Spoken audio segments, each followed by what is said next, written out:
Miracles by Desiring God. How to Plan Wickedly Well. Written and read by Marshall Siegel. This time of year, as the leaves begin to change color and normal schedules emerge and blossom again, we often stop to make plans for the months ahead. The slower pace and irregular rhythms of summer are giving way to the steady beats of work, school, and church life. This changing of the seasons presents a crossroads where it's natural to stop and revisit what, why, how, and how often we do all that we do. And it's good to plan. The plans of the diligent, God himself tells us, lead surely to abundance, Proverbs 21:5. He sends us to study the ant, Proverbs 6:6-8. Without having any chief, officer, or ruler, she prepares her bread in summer and gathers her food in harvest. In other words, she plans and works ahead, like any wise person will. And yet our planning, even our careful and intentional planning, can be quietly wicked. It might look like we have everything figured out and put together, but in reality, our plans are foolish and offensive. Listen to the Apostle James's warning, James 4:13-15.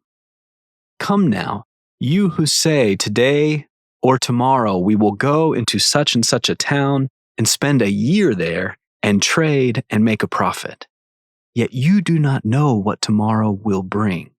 What is your life?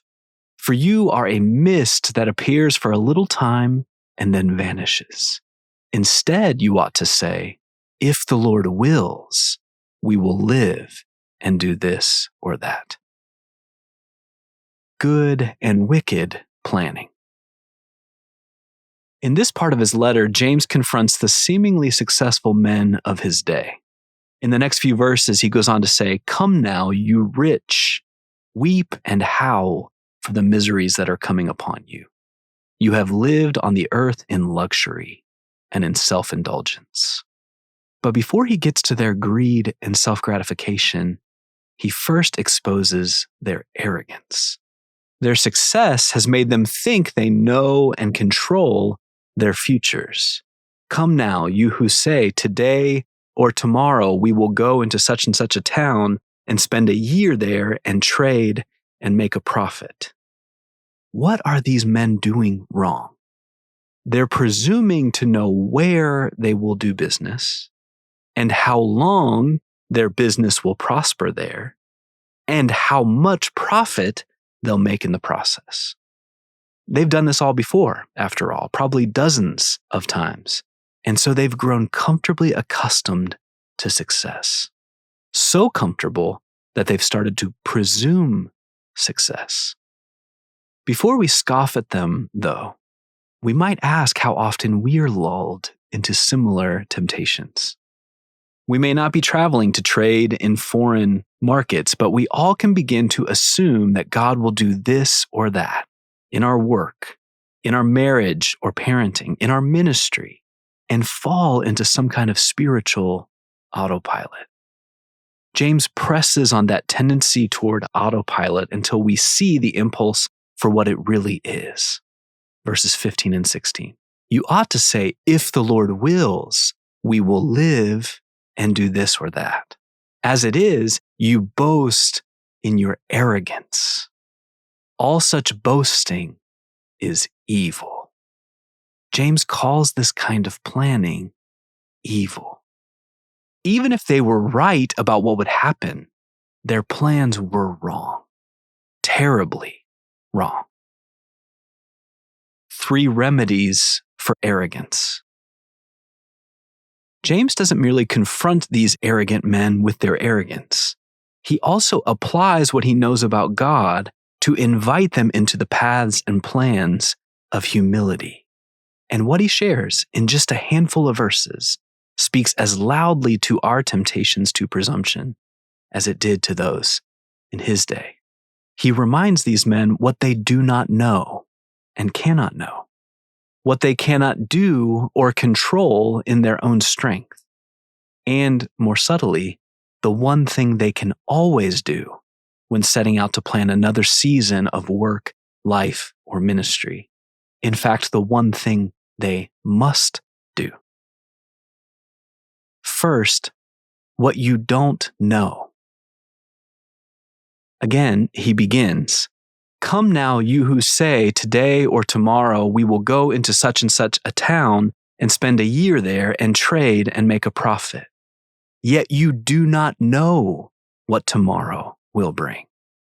You think you know where you're headed and how long you'll spend there and how much money you'll make, but you don't know anything, at least not with any of the certainty you now feel.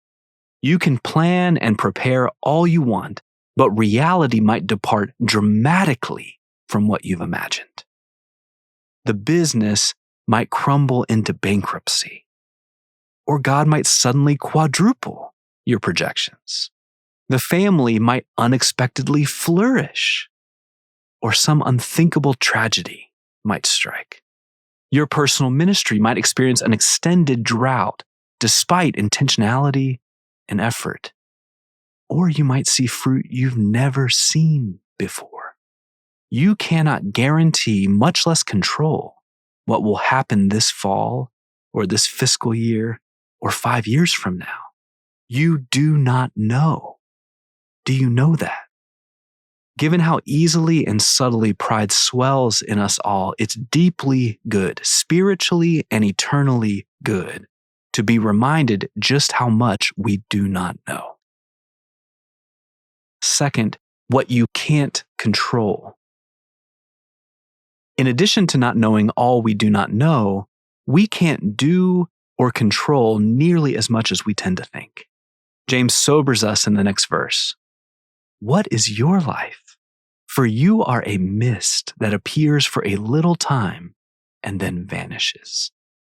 These successful businessmen were looking at their track record and profit reports and coming to some horrible conclusions. Instead of seeing the sovereign and generous hand of God, they thought more highly of themselves. Instead of falling to their knees in awestruck gratitude, they stood a little taller, admiring the strength and ingenuity they saw in the mirror. What is your life? Are you able to hear the pastoral heart behind such bluntness?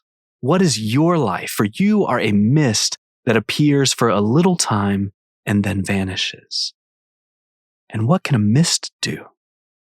On a particularly hot day, a mist might bring refreshment for a moment, if it lasts that long. But a mist does almost nothing. Compared with the infinite mind and power of God, we can do nothing. One way God guards us against arrogance is to remind us of our mistiness.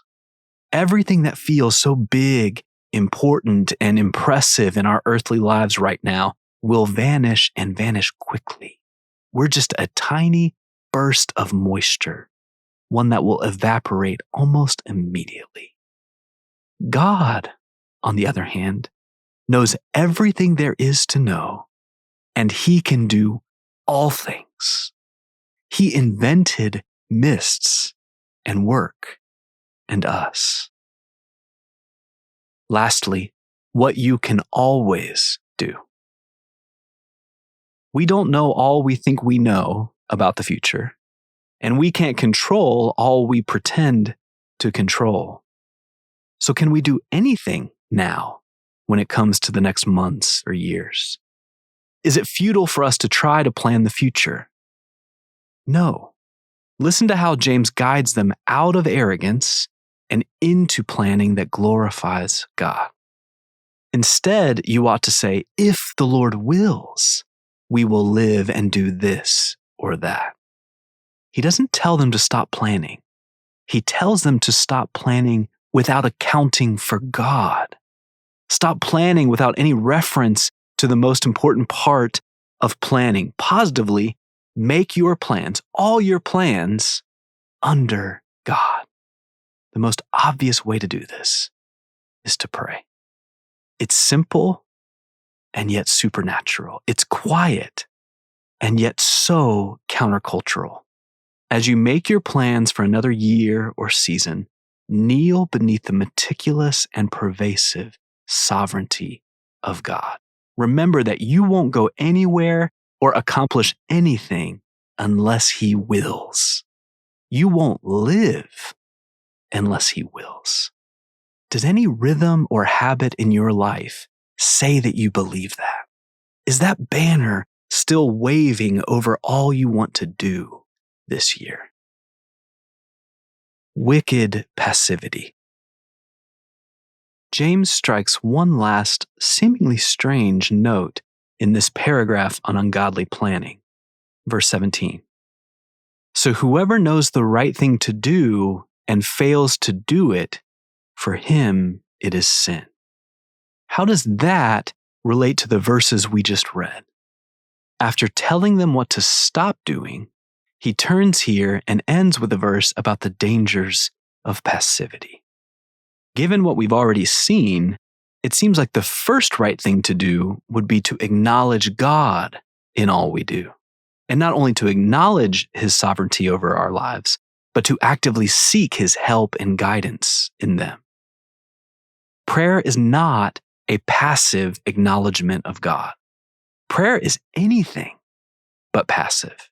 Through prayer, we actively and persistently invite the sovereign God to actually do what He said He'll do.